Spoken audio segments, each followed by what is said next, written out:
And welcome back to Late Night Lately, the Late Night Show. I'm your host, Chad White.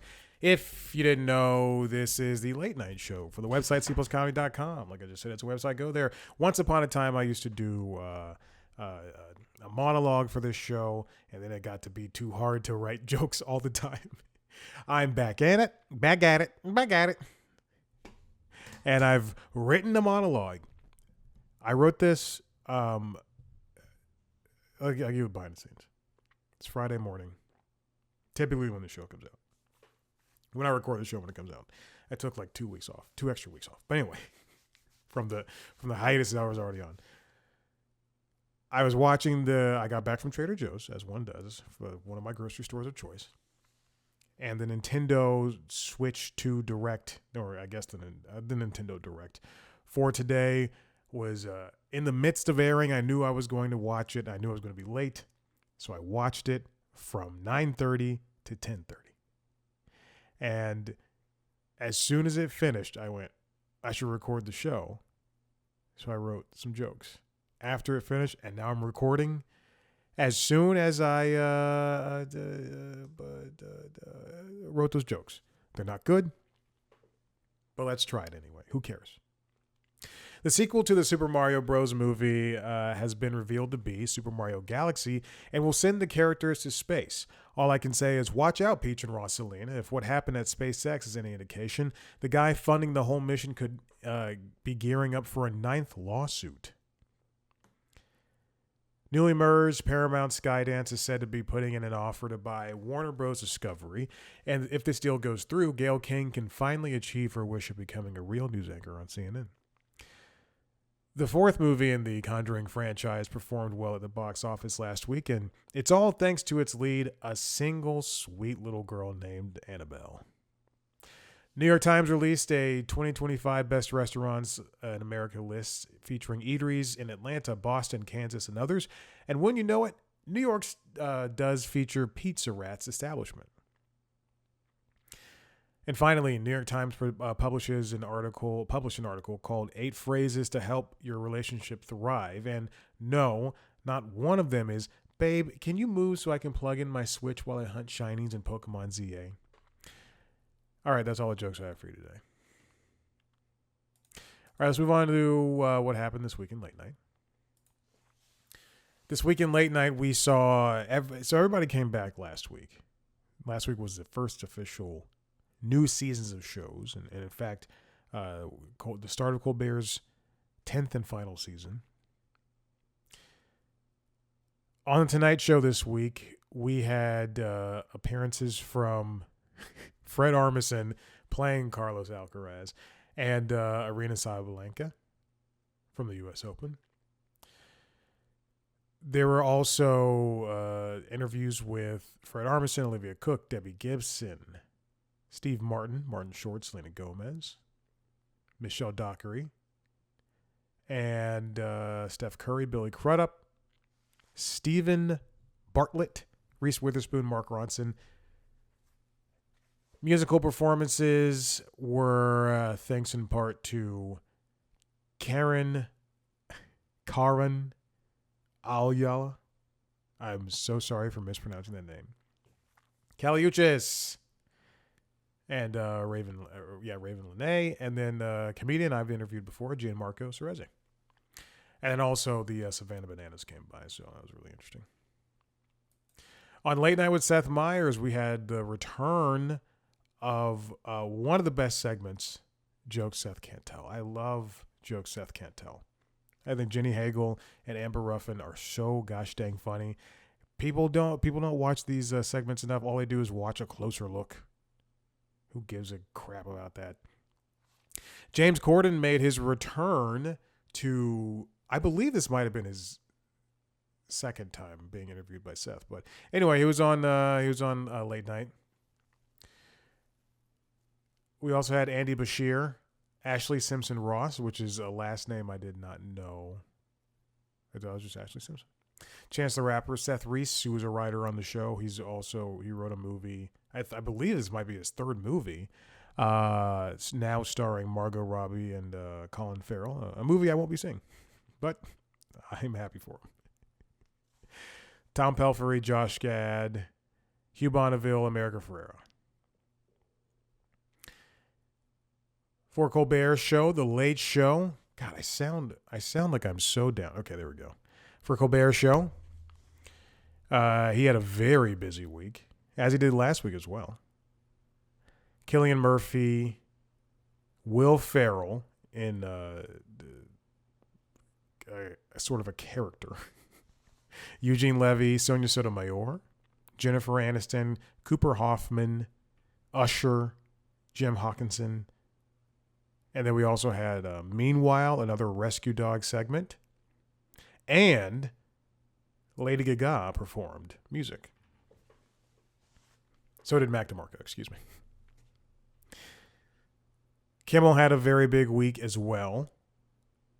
He had the Spinal Tap Band along with Rob Reiner, which was just a wonderful sit-in with, I never thought, I knew This Is Spinal Tap has his fan base.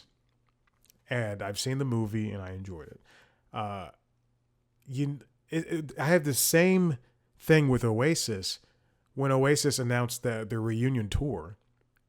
And now this Spinal Tap movie is coming out. And everybody's talking about them. You never know when people are fans of things. Because when people are fans of Star Wars, they constantly talk about Star Wars. But before the Oasis reunion, people can only name 2 Oasis songs. And then suddenly they have the most fans in Los Angeles. Same thing for Spinal Tap. People watched this interview. They talk about, and the interview is almost half an hour long.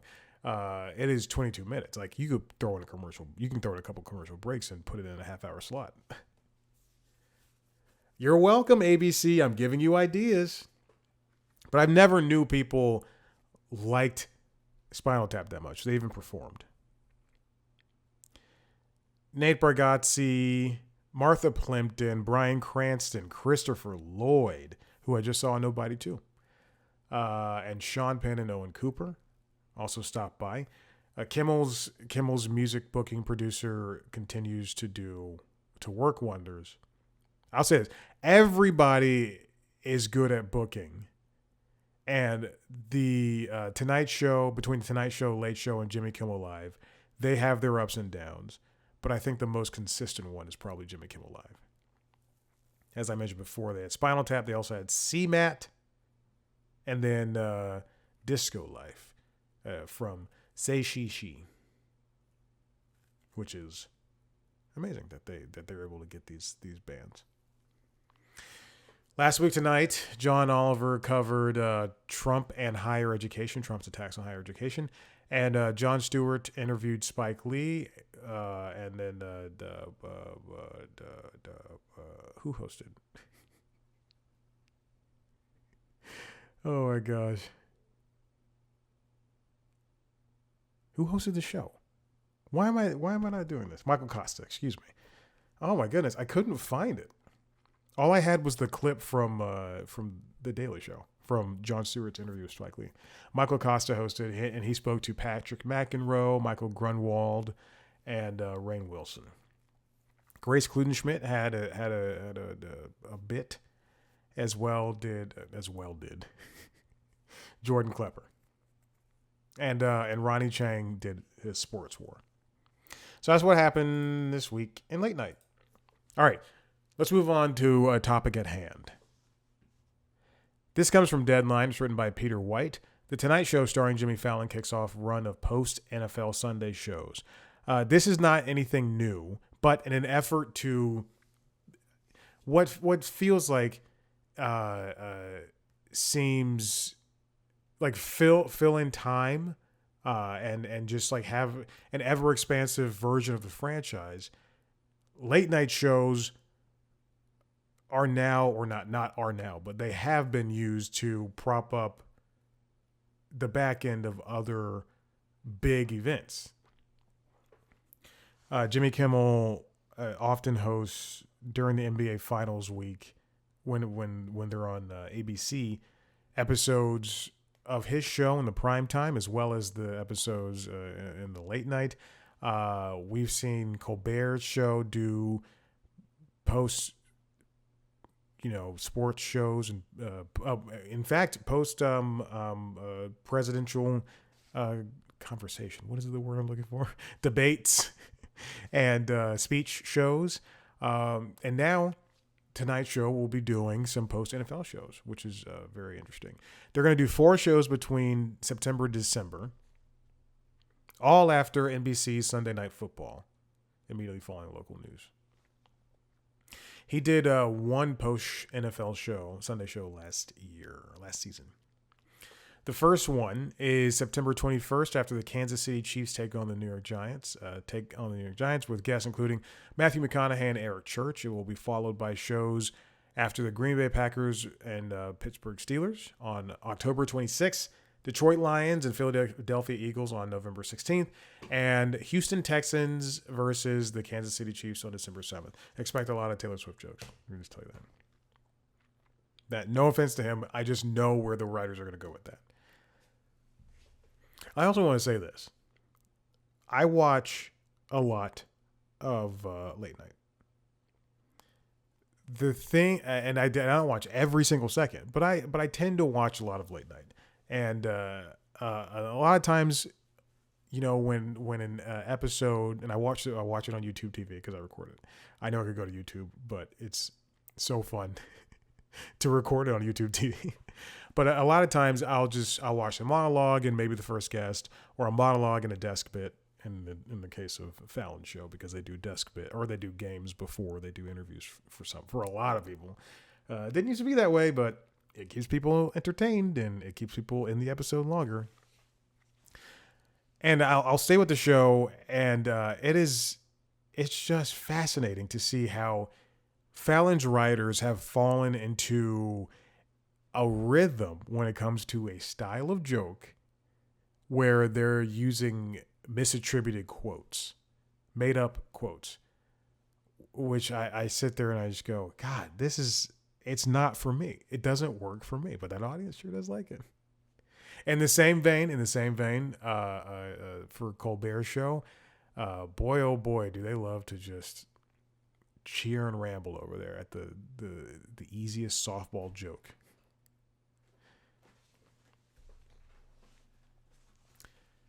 Anyway, these post-event is what I've called it. Post-event shows, episodes are just, again, as I mentioned, a wonderful way to keep people entertained with what they enjoy. And I like that they're live sometimes. I don't know if these are going to be live. It doesn't seem like they will be. And when I first saw this, I just thought, oh, great. The writers, the directors, the set people, the PAs, everybody gets that 5th day of work again. Because remember, late night shows used to be 5 days a week. And then over the past couple of decades, a lot of the shows have been whittling down to 4. And I think finally, Tonight Show went down to 4 a couple of years ago. I think it was the last show to do so. Post-event shows are wonderful, and I like it when it happens after the Super Bowl. I like it when Jimmy Kimmel does it after basketball games. It's fun. It's just another fun thing. And you know what? It lets people get paid. And that's all I care about in the end. Okay, let's move on to the final story. This comes from Late Nighter, written by Jed Rosenweig. 3 late night storylines to watch at Sunday night's Emmy Awards. So we have the Emmys coming up in a couple of days. We also had the Creative Arts Emmys. That aired over the past 2 weeks. And let me see who the Creative Arts Emmys winners were there. We know that Seth Meyers did not win for short form comedy.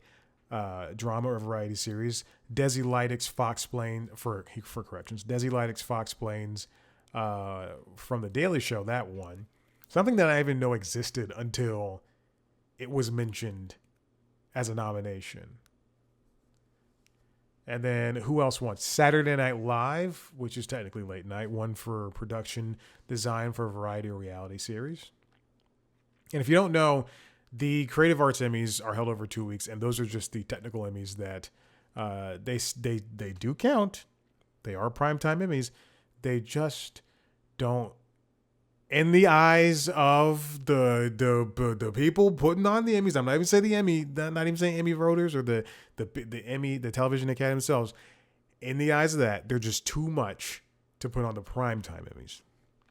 Sound mixing for variety specials or series included SNL winning for the 50th anniversary special, which was, I think, fantastic. They also won for emerging media program, the immersive experience, the version of the SNL 50 special, which I assume is on YouTube. You can go and look at the 360. They shot 360 degree view for some of those sketches. Actually, I think for all of them. Writing for a nonfiction program, The Daily Show presents Jordan Klepper. He put out one or two specials, but I don't know which one they put out. Just says which one was nominated. Writing for a variety special, SNL 50. So that earned a bunch of people. I don't know if I've seen any people of color in this. I see Michael J. and Sudie Green. Okay, that won a bunch of people some Emmys. That's cool. Jimmy Kimmel won one for Who Wants to Be a Millionaire. That's interesting. Makeup for variety. Okay, so anyway, let's get back to a lot of late night adjacent projects won. Now, as Jed on Late Nighter writes here, there's 3 things to watch. Can Colbert break the Daily Show stranglehold on the Outstanding Talk series? Ever since Jon Stewart came back, the Daily Show has just been probably one of the most anticipated and discussed and talked about shows in terms of late night, besides John Oliver's show. It seems as if, this is stupid, but I know people think this way. It seems as though this is how people get their news. They have one choice to watch late night, and it's either going to be John Oliver or Jon Stewart's Monday show. And people are creatures of habits, and they just love watching one thing, and it's the Daily Show. I feel as though I feel like there's a minority, and by minority, I don't mean like there's only a couple of hundreds of, like maybe like 100,000 people watching taking in a lot of late night segments. But I do feel as though that there's not a lot of crossover between the fandoms. I feel as though, the people that watch Seth Meyers religiously aren't always the people that will go to Jimmy Kimmel. It's just based on, what you read online or what you see when you watch morning news, as I do, unfortunately. We watch like the Today Show or GMA or CBS Mornings, and who are the clips that they always pull?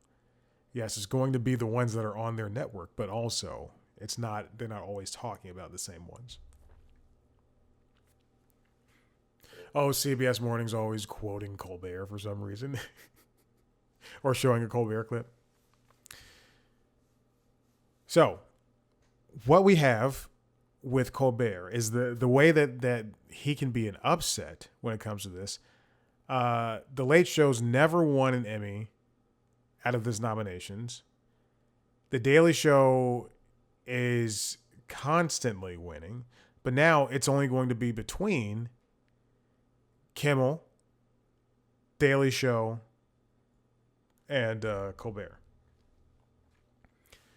I feel as though, because Last Week Tonight was moved over to Variety, I think.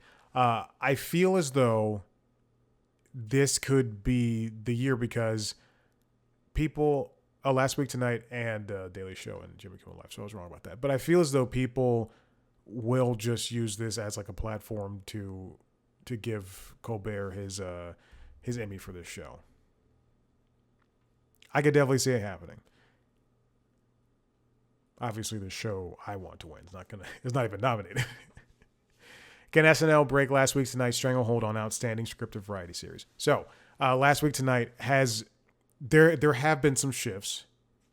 In 2023, that's when Last Week Tonight moved out of the outstanding talk series category, where again it had won so much, And now it's over in the Outstanding Scripted Variety Series, where I don't understand how that works, but they did that. And it's beaten Saturday Night Live so many times ever since it's moved. But the thing is, Saturday Night Live also wins a shit ton of Emmys in other categories.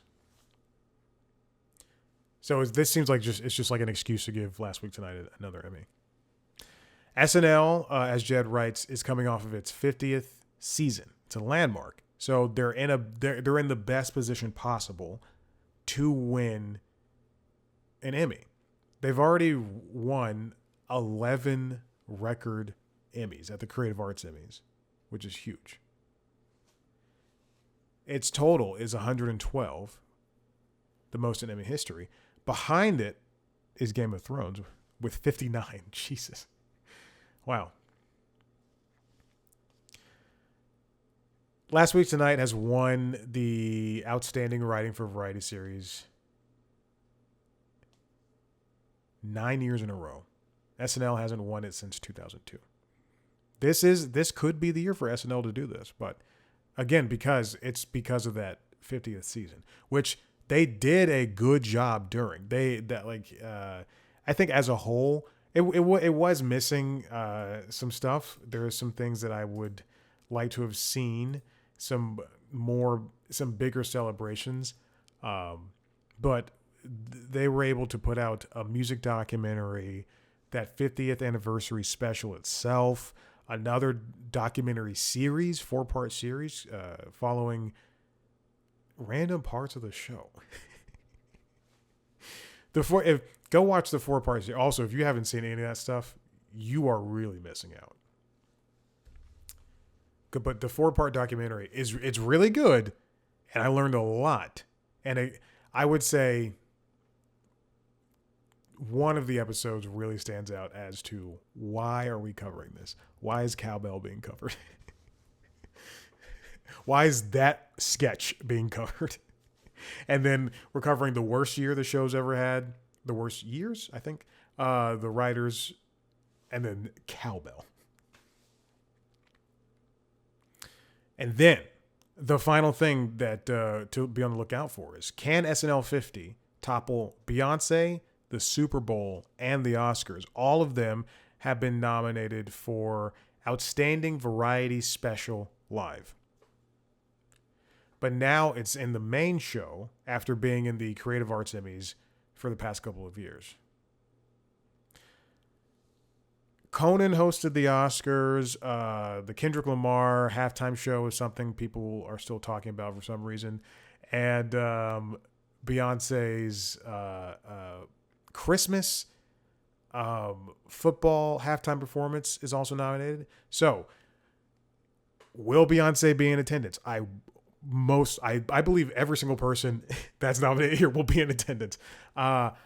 Will this be an excuse for people to say, hey, let's give Kendrick Lamar an Emmy for some reason? Did people really enjoy Conan's great Oscars hosting stint? Or can SNL, did it have enough staying power from the time it premiered last October, I think it was October, and it lasting up until May, and did it hold enough of that hype? Did it garner enough hype to oust all of these 11-minute performances? Music performances plus Conan's hosting. This one is really up in the air. I don't know. I really enjoyed SNL 50, that 3-hour special. But I also enjoyed mostly these other things. Conan's really enjoyed it.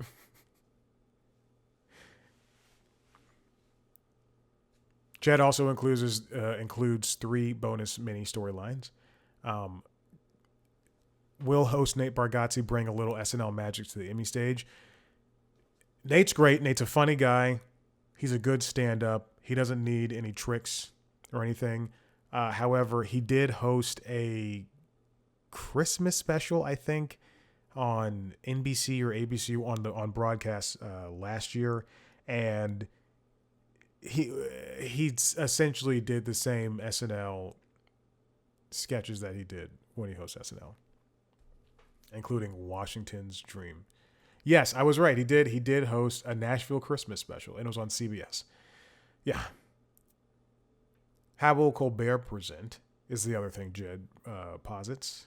Given his reportedly frosty relations with CBS, this year's Emmy broadcaster, it was surprising to learn Stephen Colbert would be presenting Sunday night. Okay. And will Bowen Yang make Emmy history? Bowen Yang is already the most nominated Asian male performer in Emmy history, with 4 nominations. If he wins Outstanding Supporting Actor in a Comedy Series, he would become the first Asian performer ever to win the category, increasing his chances.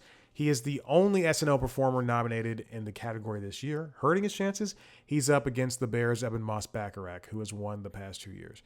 Bowen's, and this is not because I'm a fan of Las Culturistas, and it's not because I'm a fan of Bowen as an actor and as a comedy presence at all, but he should win this, and not because I want diversity, but I do want diversity, but he should win this because while Eben has done a good job in The Bear, both dramatically and semi-comedically, I don't think.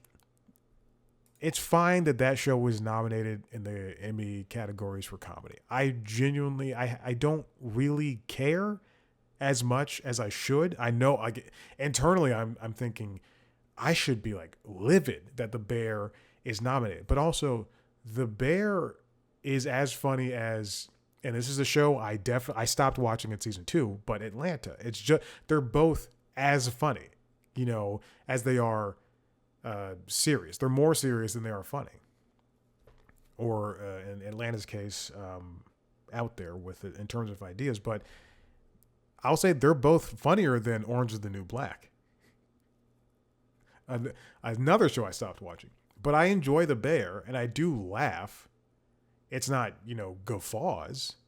It's not like when I saw the Naked Gun movies, I wasn't about to pee my pants from laughter. But I do think The Bear is, it does elicit a couple of chuckles. Not as many. It elicits more tears. Anyway, Bowen should win. He's a very funny guy, and he's earned it, and I'm excited to see what happens. Okay, we did it. Listen, if you like what you heard here, head to the website cpluscomedy.com, where you can see me talk to famous people. Sometimes if you want to watch a video version of this show, as well as a video version of the other podcasts, LinkedIn Logs, the Jobs podcast, and the Constitutionals, which is the entertainment business news podcast, go to youtube.com/cpluscomedy, where you can also watch me talk to famous people under the interviews. Subscribe to those shows wherever you get your podcasts. Follow us on social media, Blue Sky, TikTok, and Instagram @cpluscomedy. Me @ChadBlackWhite. Thank you so much for listening. See you next time. Bye.